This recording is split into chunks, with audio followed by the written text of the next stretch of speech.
Jaime Jaquez Jr. got some love from ESPN, but I want him to see the love from the Heat Report fans. Spam those Triple J's down in the comment section because there's a lot to talk about surrounding the second-year player from UCLA. So let's jump right into it.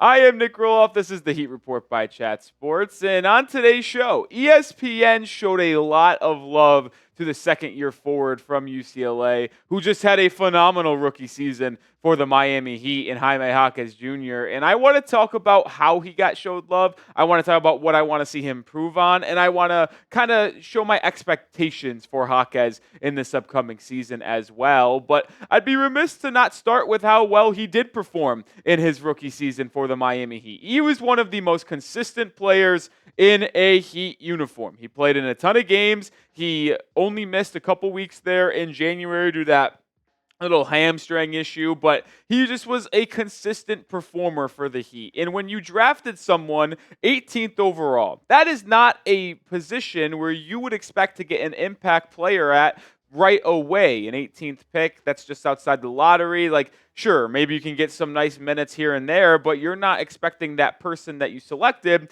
to already be a perfect fit and a contributor to your roster. He, for real, like, I don't know if anyone else feels this way. I would assume everyone does, if we're going to be honest here. Because if you believe that Jaime Jaquez Jr. was going to have a bigger impact on the Miami Heat in his first season than he did, then kudos to you. Because I don't think anyone expected Jaquez to be able to step right into the NBA and do what he did last year. But the reason why I want to talk about this and Jaime is not what he did last year, but it's what he can do this upcoming season. And ESPN had some articles where they predicted people to win awards, MVP, Sixth Man of the Year, Coach of the Year, Defensive Player of the Year. But they also had one where they had a little section of predicting players that could make their first All-Star team. And Jaquez actually showed up on the list. There was 9 players mentioned, and Jaquez Jr. came in at number 8. Obviously, Victor Wembanyama is going to get all the hype. But when you think about some of these other players on this list, Chet Holmgren, Mikal Bridges, who just got traded for 5 first-round picks, Jamal Murray, Cade Cunningham, Evan Mobley, and then you see right there at the end, Jaime Jaquez Jr. It's honestly insane to me that Jaquez Jr. would show up on this list, and it just is a product of how well he performed last year, how much he is getting buzzed this year after playing extremely well in his 2 summer league games for Miami, but also performing extremely well in the Las Vegas portion of the Team USA showcase, where he was on the select team, scrimmaging and practicing against the Team USA Olympic squad every single day. And him and Cooper Flagg, which is still even crazy to say that, were the 2 players that were getting the most hype. Like, think about that list that we just showed. Victor Wembanyama, Chet Holmgren, Cade Cunningham, like Evan Mobley. Like, these guys are elite players. Mikal Bridges, Jamal Murray, they have never been on an all-star team, yet Jaime Jaquez Jr. is being thought about as someone who can take the leap potentially to get into that all-star game. Now, if we're going to be completely honest here, I'm not sure that it's even that feasible for Jaquez to make the all-star team. Like, as cool as it is that he got a little love shown by ESPN, I don't see a world where he makes the all-star team, because listen about this. Like, it's not even a guarantee that Jimmy Butler would make the all-star team. So if Jimmy Butler's not going to make it, what could Jaime Jaquez Jr. really do to make it over Jimmy? Like, Bam's probably going to be a shoo-in for the all-star team again because he's just that dude. And it just all depends on if Jimmy wants to play and try in the regular season. But Jaquez, if he wants to become an all-star, like ESPN could suggest he might be, I think he would have to average damn near 20 points per game, and Miami would have to be one of the best teams in the Eastern Conference at the All-Star break. I would love to see Triple J lacing it up with the world's best at the All-Star game, but I don't see it happening. But let me know your thoughts in the comment section. Can Triple J make the All-Star team in 2024? I tell you what, if Jaime Jaquez Jr. is an All-Star, that means the Heat are a top 2, top 3 team in the Eastern Conference, because that would just be absolutely insane for him to take that leap in year 2. Type Y for yes or type N for no. I will say this, though. It wasn't the only honor that was shown towards Jaime Jaquez Jr. by ESPN in these series of articles. Yes, he got the love shown about potentially being an all-star, but how about one that is a little bit more feasible? Could he win Sixth Man of the Year? Well, they did a ton of voting for this as well. About 14 players showed up on this list, and Jaime Jaquez Jr. actually finished fourth, which is fascinating to see because if you look at the three players that were voted ahead of him going into this year by ESPN. Malik Monk, who finished second in that voting last year, and Naz Reid, who actually won the award. And then obviously Alex Caruso, who got shipped over in that Josh Giddey trade from Chicago, joining the Oklahoma City Thunder. And I will say, I don't think the All-Star one's that attainable for Jaime Jaquez Jr., but to become Sixth Man of the Year in the NBA, this one can actually happen. The blueprint is there for Jaime Jaquez Jr. to be one of the top players coming off the bench. And I know some Heat fans out there might want Triple J to actually start. And I understand that sentiment. And I've gone on the record saying I don't think Terry Rozier and Tyler Hero should start together because I don't think they can start together. So this isn't what my starting lineup would be. But if I had to go out there and predict and project what Eric Spoelstra is going to do for his initial starting lineup in that opening game at home against the Orlando Magic, I think they're going to go with Terry Rozier, Tyler Hero, Jimmy Butler, Nikola Jovic, and Bam Adebayo, as long as there are no injuries to any of those fives. Like I said, I'm not saying that's what I would do.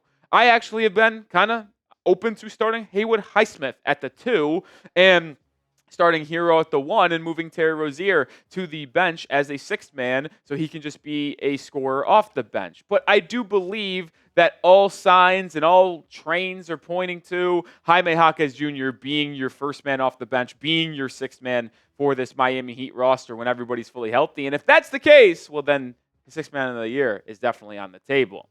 We'll continue this in a second here, but make sure you are subscribed to the channel because we take no days off. I know it's exhausting to see some of these videos in August and September when NBA basketball is even close to being here, but we don't go anywhere because I enjoy talking about the Heat every day, and I love the people that come in and watch our stuff. And if you have not subscribed, hit that sub button for daily content. We will always post a video or something every day, and we're trying to come back in our Chicago Bulls versus the Heat Report sub battle for the month of August.